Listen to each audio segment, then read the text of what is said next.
Could I get your name and job title, please? Raf Nicholson, and for the purposes of this podcast, I am a researcher in women's sport at Bournemouth University. Plot twist, if someone's listened to your World Cup podcast, that we're actually recording on the same day, but we'll come out about a month and a half differently. But anyway, I'm just saying that because we've both got the exact same clothes on. You're still in the weird Airbnb or hotel. I can't understand. That art looks more hotel to me. It is a hotel. Yeah. I don't see that. That's the kind of art only people who furnish hotels would ever buy. You did a really, really interesting thing recently in that the 100, I think anyone who follows T20 cricket was like, oh, it's just another T20 competition after it started. It's got some funky rules and I still don't understand it. I still think eventually it'll be a T20 tournament because I just don't see any reason why it won't be. But everyone sort of lost their interest in it. But the other side of the 100 was how can you excite people in a way that they hadn't been excited about going to cricket before? And you did a research on this. Was it specifically aimed at, was your research specifically aimed at the impact it had on women and non-traditional cricket fans? Or is that just because the 100 was aiming at that became, a louder part of the research? I think it's because the ECB sort of stated aim was about trying to attract this kind of non-traditional audience to cricket. So, and kind of women and families in particular. And so we were looking at it going, well, did it actually do that? How successful has it been at doing that? So that's where we were coming from with it. All right, 77% of the people surveyed. I feel like I'm on Family Feud. Was Family Feud a thing in England? Yeah. It's called Family Fortunes in England. Yeah, I'm not even sure what it's called in Australia, but there's about 8 different versions of it. It's the same game show, though, ever. 77% of the people surveyed said they supported a cricket team beforehand. 91% said they had watched a game on TV. So there's two interesting things here. 9% of the fans had no real interest in cricket at all and went. But then there's that weird little 14% of the people who had watched cricket on TV before, but hadn't gone to the ground. What's the more interesting one, the 9% or the 14%? Oh, that's really interesting. Because are you trying to build new cricket fans, or you're actually trying to activate the fact that cricket is still a big thing in England? It's just that people aren't going. I think you're trying to do both, aren't you? Because there's a lot of people who sort of vaguely know that cricket's around and is kind of a bit of a thing that just goes on in the background. But what you really want to do is turn those into people who kind of bring you some commercial revenue at the end of the day, right? By actually turning up and buying tickets and then becoming interested and engaging with it more. So that group is probably quite interesting, that 14%. One of the things you talked about was that the 100 was trying to provide a more welcoming and open environment for fans. But just after that, in your report, you talk about the fact that the tickets were cheaper. So I don't know how many county games you go to, but county tickets are ridiculously expensive, considering that, you're not fighting people at the gate to get in. And international tickets are ridiculously expensive as well. It felt like the 100, just by marketing it well, but also just by making the tickets affordable, I found this middle ground. So for all the good that England did, I wondered how much of it was just, we made it cheaper and we told everyone it was happening and people went. Yeah, some of the findings in the research, you do think this should be pretty obvious. So one of the things, as you say, it was about the marketing. So 86% of the people who responded to our survey said the 100 was marketed differently to other cricket. There are a few people just saying, well, there is some marketing of it. So we know it's happening.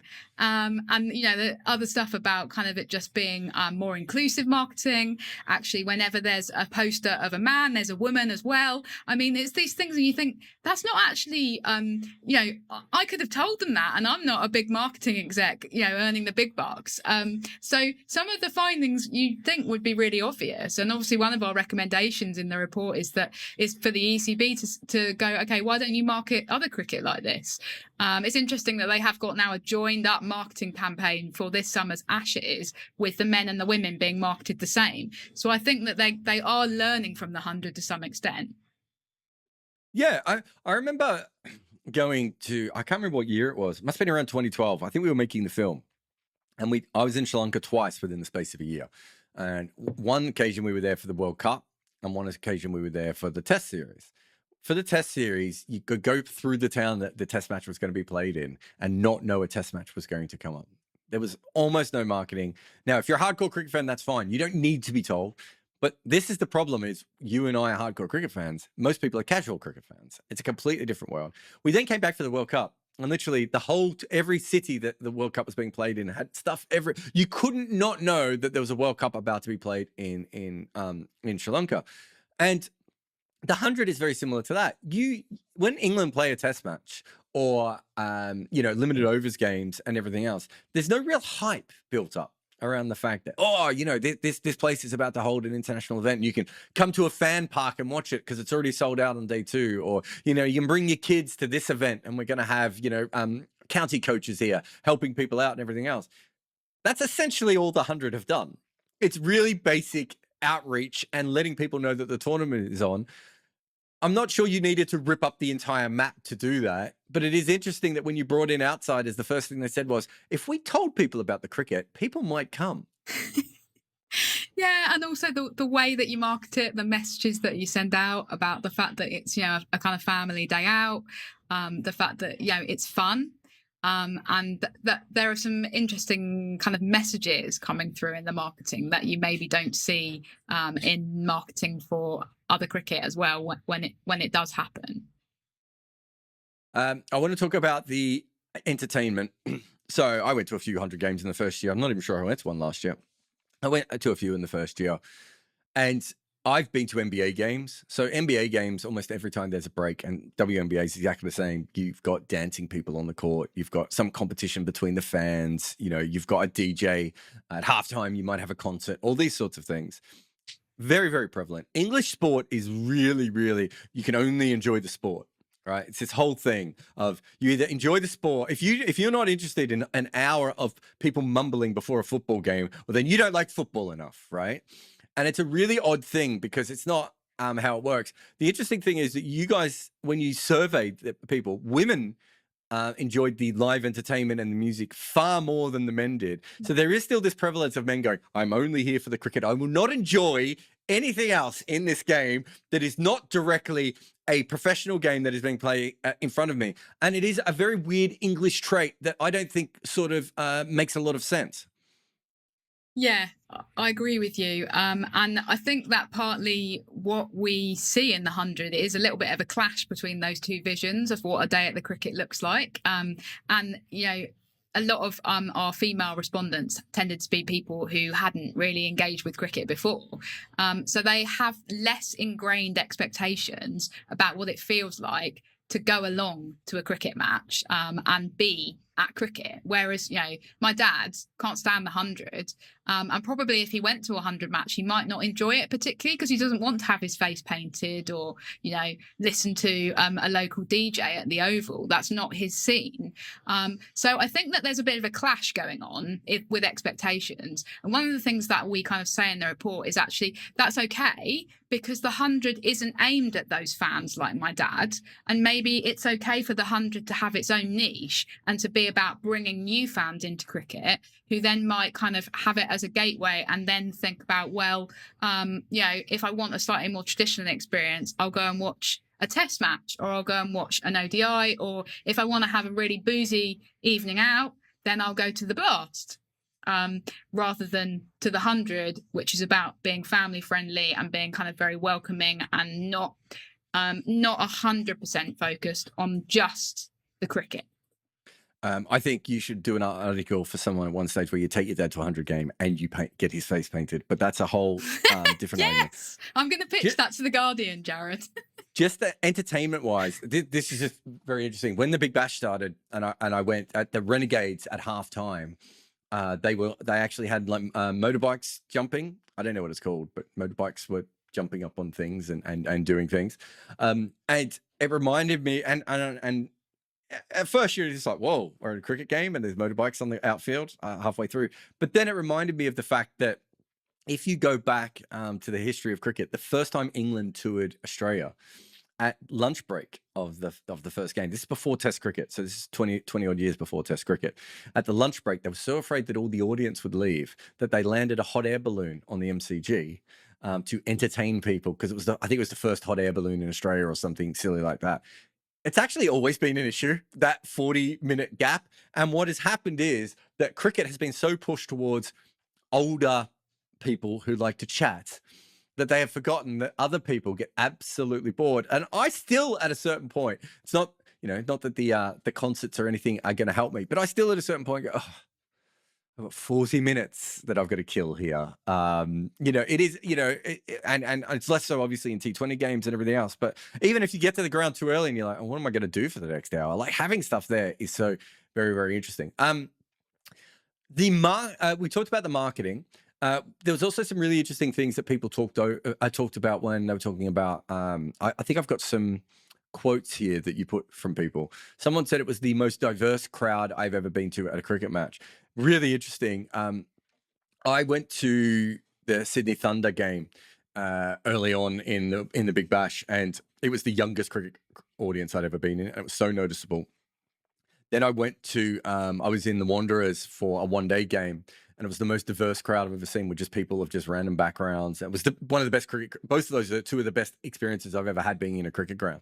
I thought the 100 was more diverse than an England ground, but I still felt it was very the same people coming that I'd already seen, but maybe more of the fewer people, if that makes sense.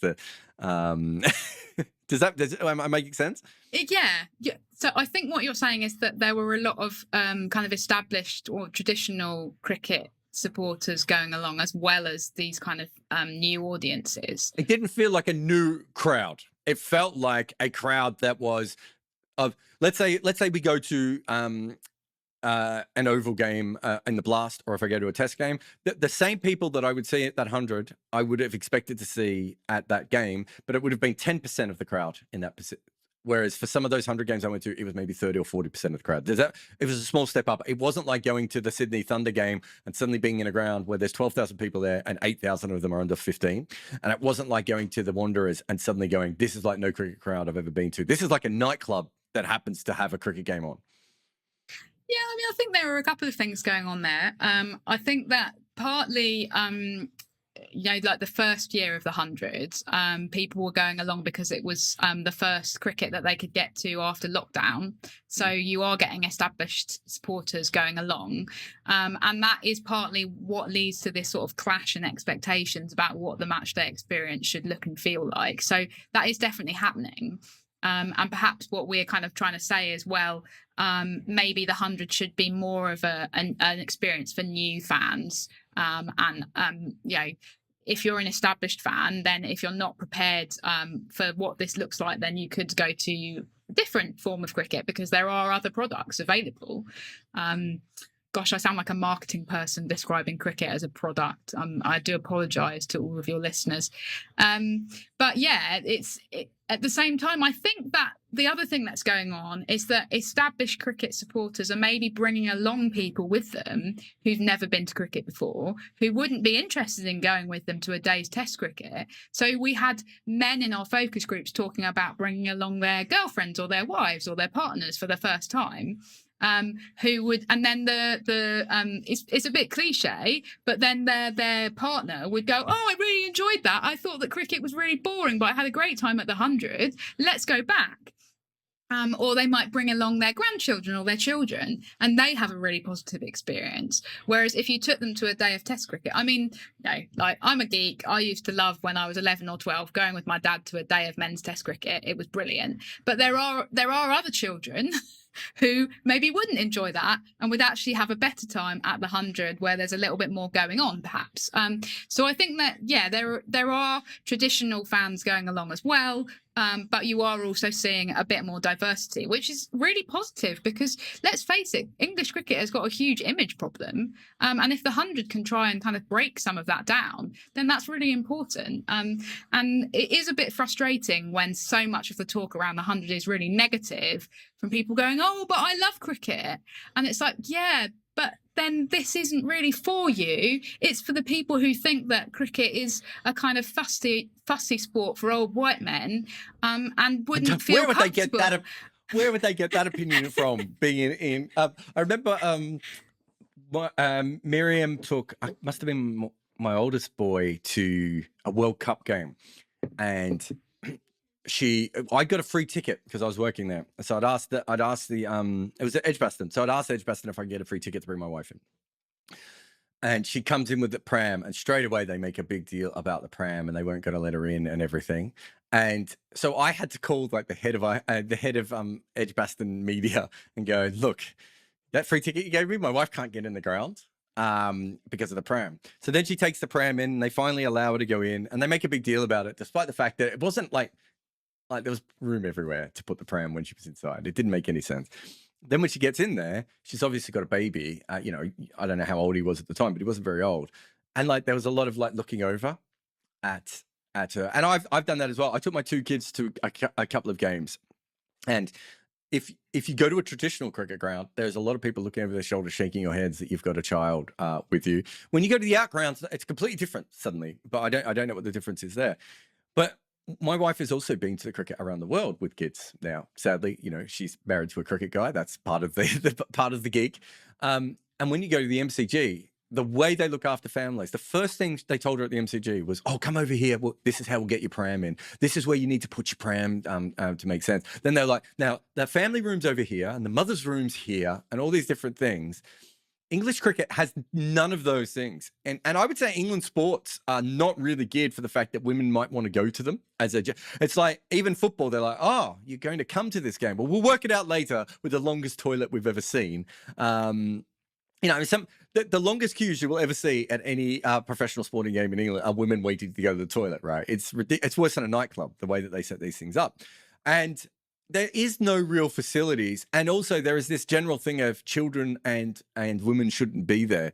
The 100 certainly, from the first game we went to, was so different from that perspective. It still doesn't have the facilities, don't get me wrong. English grounds didn't suddenly get facilities to help families. Those things are still an issue. But it did feel like in every other way, it was suddenly in that way. And that's what it should be open to children. And until that point, if you would have asked most people what especially short form cricket was in England, it would have really been for guys on stag doos to get really drunk. Yeah.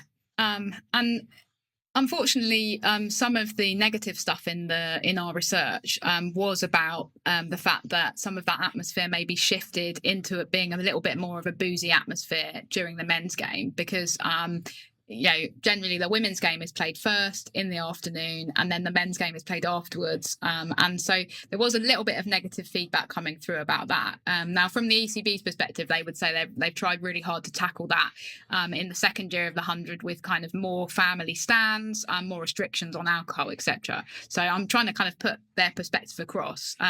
But yeah, certainly during the women's matches, it was very much people saying, yeah, it's really family friendly. My kids had a great time. A lot of girls having a really good time as well, and finding it really significant to actually be able to go along and see role models and, you know, kind of women professional cricketers, and that being really important, that kind of representation. And it's, you know, it's a bit of a cliche, but actually it's still something that young girls don't see nearly enough of, is actually being able to go to a sporting event and seeing, well, that's, you know, if I want to play cricket, I could be doing that one day. Or, you know, women also play professional sport. That's really important. And the other thing is that what we found is that for women, their perspective on cricket changed more than it did for men as well. So I think that's a big success story from the ECB's perspective, because obviously partly what they're trying to do is shift perceptions of cricket as this thing that kind of is, you know, is for men. And so the fact that more women than men have changed their perceptions of cricket as a result of going to the 100 is really significant. If you like what we are making here and you want to know if you can help out, well, you can. On top of asking super chats on our lives, you can also support us through Patreon or buy me a coffee. The more support we can get, the better and more videos we can make.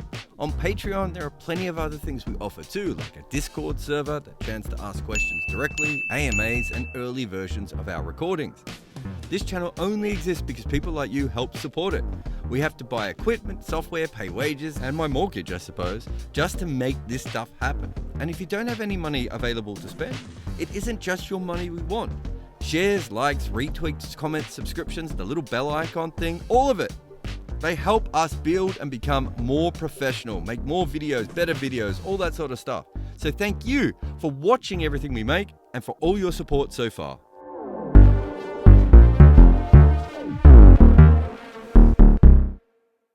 28% of people surveyed, I cannot get Family Feud, Family Fortune vibe out of my head when I say it again. 28% said they'd never watched women's cricket before the 100. And 87% of the respondents indicated that they have watched both women's and men's games during the tournament. A lot of we've talked about the older generation. We haven't really talked about the county cricket people who are very upset that the 100 exists in general. It's very hard to argue that even if it wasn't completely the ECB's plan, let's not forget that a lot of this happened because the BBC pushed it, and also because the advertisers were like, we want women in our ads. So, let's not pretend the ECB were absolutely nailing this all on their own. But on a very basic point, it completely changed women's cricket in the UK, I would say, as someone who went to the games, but also as someone who's talked to people in cricket since. Yeah, massively changed perceptions. And actually, what I've just said about women having their perceptions of cricket changed more, well, more men had their perceptions of women's cricket changed. That's really significant because generally what we see is that, and this is across sports, is that a lot of men still have quite a patronising, out-of-date view. I'm sorry, Jarrod, it's true. A lot of men still think that women are rubbish at cricket, having never seen any. Or, when they did see it, it was, in 1993. I had a question on one of my things the other day going, would a really good under-16 team beat the Australian women's team? And I was like, no, they'd get absolutely smashed in the face. They'd be embarrassed. They'd all be crying in the car park. They would not win. No. And it shows that people still don't watch enough of it to actually to see this. Exactly. And that's the beauty of the double header model, actually. And I was somebody who went into the 100 really hating double headers because previously they'd always felt like it was very much the women are the warm-up acts. The women are very unimportant, and it's the men who really matter. And the beauty of these kind of double headers is actually that the ECB are making them sort of one match day, and you go and see both games. So 87% of our survey respondents had gone to both. So that's a really high proportion. And a lot of men saying, there was this one guy who was like, I was strong-armed into watching the women's cricket, but I was really glad that I did. And that's a story that we hear a lot, is men, suddenly they're coming away with a great deal of respect now for women's cricket. And the other thing is like name recognition. So obviously Alice Capsey now is playing for England, but at the time we did this research, she wasn't. And a lot of men in the focus group going, oh yeah, I really like watching Alice Capsey. Well, in any previous generation, they would never have heard of her. So that's really significant. And then, we had this one guy in the focus group complaining about the thing that happened in the first year when the ECB issued a full refund, even though the women's game had happened at Lords. But because no balls of the men's game were bowled, they issued a full refund. And there was a big kind of negative outcry at the time, and they changed their ticketing policy after that. But he was like, oh, that was the worst thing that happened. And he was the kind of bloke that you just would think normally would not be interested in women's sport at all. And he was actually now complaining and going, oh, the ECB aren't doing enough for women's cricket. That's amazing. For the 100 to have changed somebody's perceptions that much, to actually now take it to a stage where people are actively going, oh, well, previously I never watched any women's cricket. And now, why aren't they paying the women the same as the men? It's great. The double header thing is really funny as well, because England have gone out of their way to shorten cricket as much as physically possible and still play it so it takes 7 hours. No matter what, you're still going to be there all day. I just find that really, really interesting. Also find it interesting that you changed on double headers, because you were one of the first people that really tried to change my mind on double headers. I always thought they were good, but there are issues with them. We can get to them another day, but I did think it was quite interesting. The whole men's things changing is very, very interesting. 49% of women have not, I can't get out of my head this stupid voice. Ding. 45% of women have not attended any other form of cricket since the 100. I think you write in your report, unless I've written this note down, but it doesn't look like me. We can infer that other forms of cricket are not as attractive to female audiences at the 100 as the 100. Yes. It's not that England is actually having a problem at the international level. So you would want more women, obviously, because they help with marketing and opening up different things, and women are also humans. I think 23% of your respondents said that. But really what you want is for women probably to be going to blast games and counter games and other things. And if they did go to that, I think it's so different than the 100. There's not another 100-like product, perhaps, unless the blast gets away from Friday night drinks culture. Well, I would say that there is, and that it's women's cricket. It's much less boozy. It's much less laddish. So if you wanted an experience that to some extent replicates that, I then suppose we the could crowds. say, they're not getting sellouts for that. No, that makes sense. No, you're right. yeah. So that would be another kind of route that we might expect people who are attending the 100 to take. But you're right that one of the big messages that's coming through in the research is that the ECB, if they want the 100 to be a gateway into other cricket, which I guess ultimately they do, then that's not working at the moment, because people are going to the 100 and they're seeing it as a kind of standalone thing and they're having a great time. That's not translating into them then going along even to, like, you know, England women matches, which last summer the attendances were not great, to be honest, very average. I've seen better summers. So it's not having that impact that we might have expected it to so far. And that is quite disappointing. So I suppose it's about how you then transfer some of this interest in the 100 into other forms of cricket. So, okay, let's say that women's cricket is the one. Why not just run women's internationals when England play exactly the same way that you're on the 100? Market it the same way. Have entertainment at the ground, all these sorts of other things. Because women's cricket, I suppose the majority of the women's cricket I go to is probably World Cups.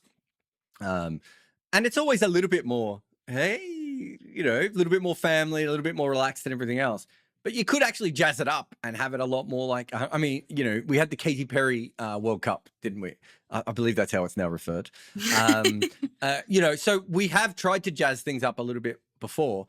Now we know it works in the 100. Why not just go, okay, men's getting mostly sellouts. That's working. Maybe we want to change the demographics a little bit, but we're broadly happy with what's happening in men's cricket. Women's cricket's not working. Let's just copy the 100 because these women are enjoying the 100. So let's just give them the same kind of atmosphere at women's cricket. There's no reason for women's cricket and men's cricket at the international level to both be in any way similar. No, totally. And I think that one of the ways in which we want to develop, or in which we should be wanting women's cricket to develop, is actually not by following the same route as the men, because, you know, a lot of people wouldn't enjoy, for example, going to the Oval on a Friday night for a blast match. They just wouldn't. But that's fine. Maybe it has its place. But if we can develop women's cricket crowds in a different way, in a more family-friendly way, in a kind of slightly less aggressive way than some of the very negative behaviour, let's be honest, that we see at men's professional sport, then that can only be really positive. I do think that one of the things that's going on at the ECB is that they've got, as I understand it, they've got their department here who run the 100, who do the marketing for the 100, who do the match day for the 100 and organise the 100. And they've then got the rest of the ECB over here who are doing all of that for the rest of cricket. Yes. So it's whether I don't know the internal dynamics, but can that little team who are doing really great stuff in the 100, do they have the authority to say, everything's great for us, can we come over here and help you with your bit? I don't know. And you've obviously got the kind of high ups on the ECB board who are really in charge and who are kind of, you know, allocating resources and making those really big calls, who do tend to be people who are traditional, who are white men of a certain age, who grew up on a diet of men's cricket and have a particular idea about how cricket should be run. And that's what I don't know going forward, because we have made these recommendations in the report about what the ECB should be doing. And of course, one of the things we've said is, you know, take up some of these things you're doing in the 100 really well and do them in other bits of cricket. But I don't know whether that can happen given how things are currently structured at the ECB. Yeah, I think it goes back to that original thing I was talking about before, whereas they are, even women's cricket, which they have not particularly pushed or cared about for long periods of times in their history, they probably still see that as proper cricket. in a way, and Yeah. they don't see the 100 as proper cricket. Yeah. And so, you know, the difference in that situation is so vast, and because of that, they are stuck in their ways. But yeah, you know, get some YouTube stars down and get some singers I've never heard of to play some gigs and whatever that may be to keep things exciting and different. Because I do feel, as someone has been in women's games before, they are just a different atmosphere to men's games. Why not just lean into that rather than lean the other way? Raf Nicholson, thank you very much for coming on the podcast. Thanks for having me.